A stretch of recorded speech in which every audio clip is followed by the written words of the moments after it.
Hello, I am California and Texas Attorney Michael Ehline. Everything that I do here on this channel is separate from my work as a personal injury attorney and done for a non-commercial purpose to teach you the principles of law that they don't teach you in law school. I'll teach you natural law, and I'll even teach you how to become a lawyer without law school. Make sure to always like and subscribe because you never know when the thought police are going to take down my channel. All right, everybody, I'm here to talk today a little bit about California knife laws for bikers. So I'm Attorney Michael Ehline, as you already know. Hope you like my new bumper. So what I want to talk to you today about is, in particular, motorcycle riders, because damned if you do, damned if you don't. Cop sees you, you got your knife hanging off your belt. You're in a different city. The knife laws might be different. You're not sure. The cop may pull you over and think that he's got probable cause and he doesn't. Who knows? But the idea is if you do get pulled over for whatever reason, that you know your rights and you make sure that you're carrying a knife that's allowed in that particular city. So there's California knife laws, and then there are local municipalities that have all their own little fiefdoms with all their other rules to try and deprive you of your ability to defend yourself or use your knife for utility purpose. But mainly these laws are designed to give law enforcement an opportunity to interact with you. At least that's the opinion of many First Amendment auditors. A lot of these laws are designed, and a lot of the exceptions are designed to give the Leviathan the ability to maybe generate some revenue, make an arrest, steal your property, throw you in the dungeon. That kind of a thing, as Chili from Delete Laws would say. And a lot of people agree with him. So what I'm going to get into here, let me just do a little screen share with you. Okay, so we're just going to do a little bit. Okay, state knife laws in California, concealed weapons. Most concealed knives are illegal under California Penal Code Section 2020.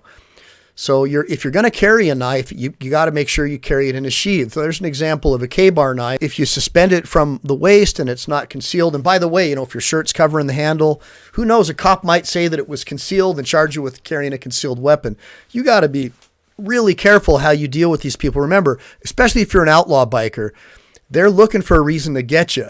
So make sure that you know what the heck you're doing, because weapons offenses can lead to the loss of your Second Amendment rights. Prosecutors love that, especially in California, because it helps them get a promotion. When you're taking away someone's right to have a gun, that's a good thing to a lot of the California voters. So remember that. There's more to it than just knowing the law. You have to mean to keep it well and understand there's a lot of politics behind what's going on. Even in the courts, there's activist judges, activist courts. At least that's what people say. I could never confirm or deny that because that might get me in trouble. But let's go ahead now and take a look here.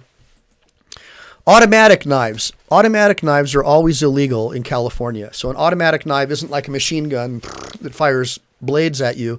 An automatic knife would be like a switchblade or an ejector knife where you push the thing and, or comes out kind of a thing. I don't have one with me because I don't want to get arrested for displaying one on camera.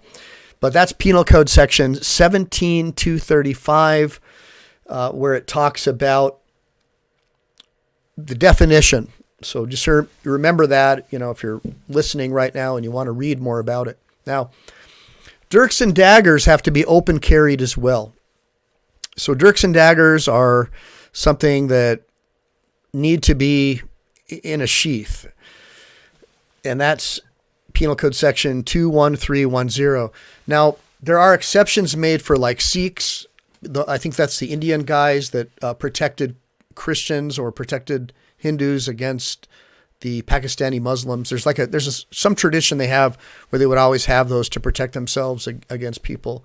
It was for a religious purpose. Now, sensitive locations, even if it's open carried, it's going to be illegal. So be careful, because the place that you'd want to have a weapon most, like, where crazy people might show up to cause harm, would be a government building or a school, and those happen to be where they're most illegal. So go figure, right? You might as well put a sign out that says, if you're a criminal, this is the soft target for you.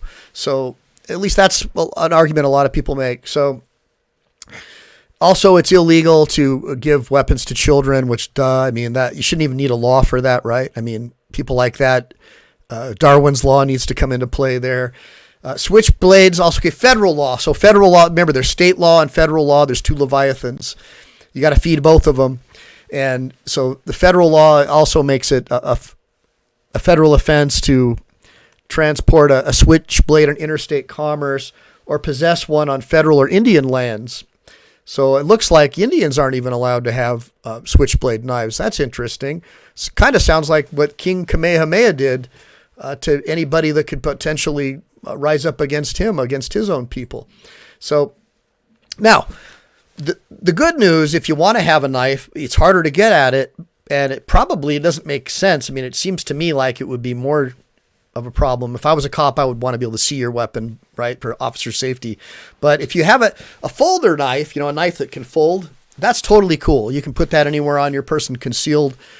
So, and I've got the definition here. Let me see if I can make it bigger for you. So you can see it properly opened by applying pressure. Folding knife is fine as long as it provides resistance against the blade. Pocket knives and Swiss Army knives and utility box cutters are generally okay as long as they're not in a sensitive location. So remember, there's always like these exceptions to these rules that make it really easy for law enforcement to give you a hard time, put you in the torture cuffs and take away your property and throw you in the dungeon kind of a thing. So now, again, I was telling you earlier, is you can legally conceal a folder. There's no restriction on the blade length, so you can have this huge folding knife, right? So, and again, it's illegal to carry dirks or daggers concealed, especially switchblades. So if you're coming from Arizona, you're a biker, and you're coming from Arizona or another state where laws are more relaxed, like even with brass knuckles and stuff like that, California is not going to let that happen. So you're not going to have a whole lot of luck in California.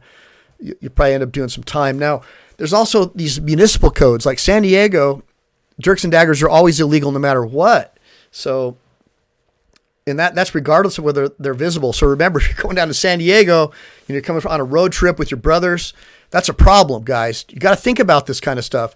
You get enough arrests or you get a crummy prosecutor or a crummy defense lawyer, you could lose your Second Amendment rights. And I think that's the end game. They see an outlaw biker. They want to make sure that you don't have the legal ability to have a firearm. They see any biker. They're not going to want you to have that. Okay. So then Los Angeles has a municipal law that says you can't carry knives, dirks, or daggers if they have a blade of over 3 inches or an ice pick or sharp tools, blah, blah, blah. So, it kind of, when you start reading these laws and all their exceptions and tautologies, it almost starts to seem like California is like one big prison and each city is like a different warden. And that's kind of what it feels like to people who believe they should have the unfettered right to defend themselves. So now if you go, Los Angeles County also has their own ordinances that sort of mirror Los Angeles City. So, they can feel good about restricting your right of self-defense as much as possible. So San Francisco has some really crazy knife laws, no switchblade, even if it's under 2 inches. Obviously you can't sell a knife to a minor. That's all just common sense type stuff. Unless it's their parent, which is kind of cool. That must be a law from when San Francisco recognized parental rights from their parents. So now the next thing, you can't have weapons on park property, concealed or not. A little bit different. Now, in Sacramento, you have all kinds of laws. I'm just going to put them up here for you. If I were you, I would just take a screenshot of this. Billy would chew me out for putting all this stuff up here, but my workaround, take a screenshot, do it right now, rewind it. Sacramento's got some crazy knife laws. Government employees usually get a pass. Go figure, right? They get their pensions and everything else and pay raises at taxpayers' expense, as well as to not have to worry about getting harassed if they carry something to defend themselves with that you would go to jail for. So that's pretty much knife laws for bikers in a nutshell. I hope you liked it, guys and ladies and old ladies. And as always, Semper Fidelis. If you ever need anything, let me know. Always be on the lookout. Always be fighting against the Leviathan.